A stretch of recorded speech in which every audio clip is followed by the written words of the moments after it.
Very good morning, students. I am your science teacher. Today I will teach you science of class 4th, chapter 9. Today we study part 2nd. Now we study about the satellite. We divided satellite into two parts, natural satellites and artificial satellites. Natural satellites, सबसे पहले देखिए satellites क्या होता है. जो objects planets के चारों तरफ राउंड लगाते हैं उन्हें हम सैटेलाइट्स कहते हैं. इस तरह से मून जो है हमारी अर्थ के चारों तरफ राउंड लगाता है, इसलिए मून हमारा सैटेलाइट है. बट मून हमारा नेचुरल है, इसलिए मून को हम नेचुरल सैटेलाइट कहते हैं और ये हमारी अर्थ का नेचुरल सैटेलाइट कहलाता है.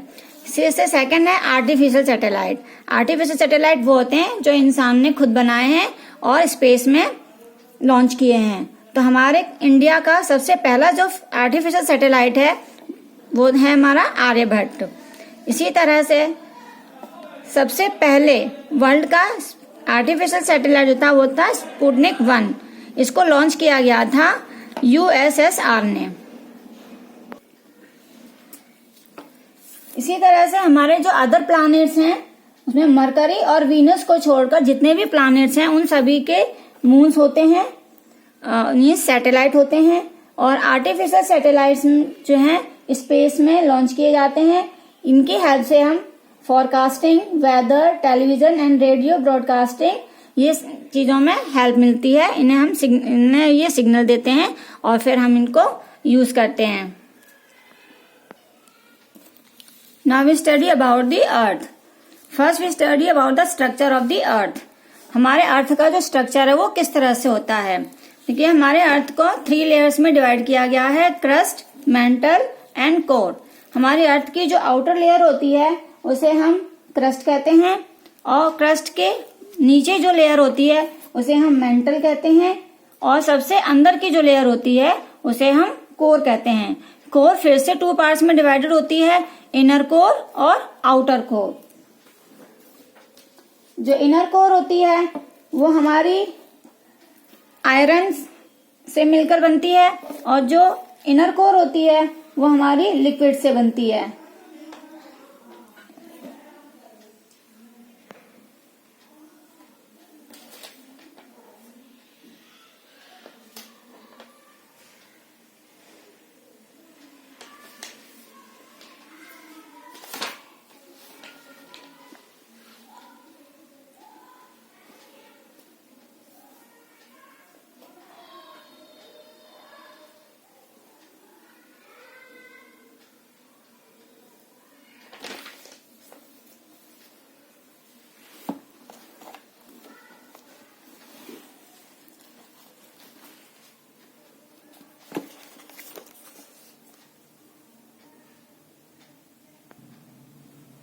ये अर्थ की पिक्चर्स है.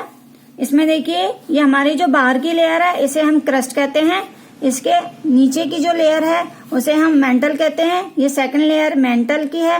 उसके बाद जो हमारी थर्ड लेयर है, थर्ड एंड फोर्थ, ये हमारी जो येलो पार्ट है ये हमारा आउटर कोर है और जो इनर पार्ट है वो हमारा ये अंदर का जो आपको ये व्हाइट कलर का दिखाई दे रहा है ये हमारा इनर कोर है. जो इनर कोर होती है वो सॉलिड होती है जो आयरन की बनी हुई होती है और जो आउटर कोर होती है वो लिक्विड की होती है जो मोल्टन रॉक्स या मैग्मा की बनी हुई होती है. हमारी अर्थ का जो स्ट्रक्चर है वो एक बॉयल किए हुए एग की तरह होता है. जैसे कि एग का जो सेल होता है उसे हम क्रस्ट मान लेते हैं और जो व्हाइट पार्ट होता है ये हमारा मेंटल है और जो येलो पार्ट है ये हमारा कोर है. Next point is movement of the अर्थ. हम यहाँ पे अर्थ के हमारे जो मूवमेंट हैं वो 2 पार्ट्स में डिवाइड किए हुए हैं. First rotation and second revolution. Rotation जब अर्थ अपनी एक्सिस पर राउंड लगाती है एक ही जगह पर उसे हम रोटेशन कहते हैं और जब अर्थ सन के चारों तरफ राउंड लगाती है तो उसे हम रिवोल्यूशन कहते हैं. रोटेशन यानी कि अर्थ अपनी एक्सिस पर ही एक राउंड कंप्लीट करती है यानी कि 1 रिवोल्यूशन. तो उसका टाइम 24 आवर्स होता है यानी कि 24 आवर्स में 1 रिवोल्यूशन कंप्लीट करती है.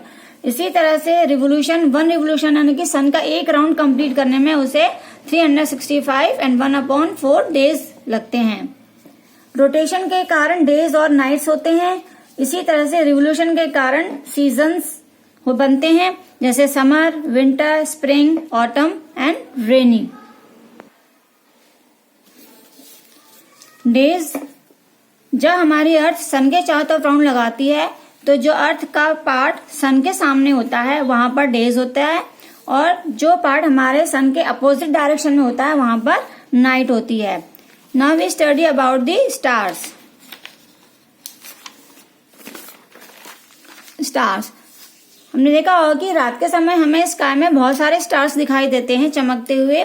स्टार्स का साइज बहुत बड़ा होता है लेकिन वो हमें बहुत छोटे दिखाई देते हैं क्योंकि वो हमसे बहुत दूर होते हैं, हमसे यानी कि हमारी अर्थ से बहुत दूर होते हैं, जिसके कारण हमें वो छोटे दिखाई देते हैं। इसी तरह से कुछ स्टार्स आपस में मिलकर एक शेप बनाते हैं, उस शेप को हम कॉन्स्टलेशन कहते हैं। कॉन्स्टलेशन में जैसे एग्जांपल है अर्सा मेजर या ओरियन, इस तरह के शेप्स होते हैं जिन्हें हम कॉन्स्टलेशन कहते हैं। Stars in space are found in huge cluster.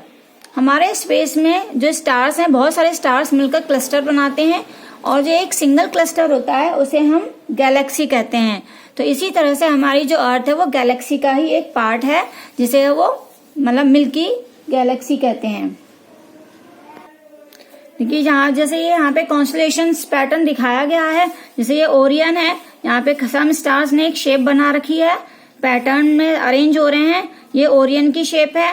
और यहाँ पे ये अर्सा मेजर यानी कि ग्रेट बियर, अर्सा मेजर को हम ग्रेट बियर भी कहते हैं, ये ग्रेट बियर की शेप में स्टार्स जो हैं अरेंज हो रहे हैं, तो इसे हम अर्सा मेजर कहते हैं। तो इस तरह से और भी डिफरेंट कॉन्स्टलेशंस होते हैं जो किसी शेप में अरेंज होते हैं। Now this chapter is completed and thank you, have a nice day.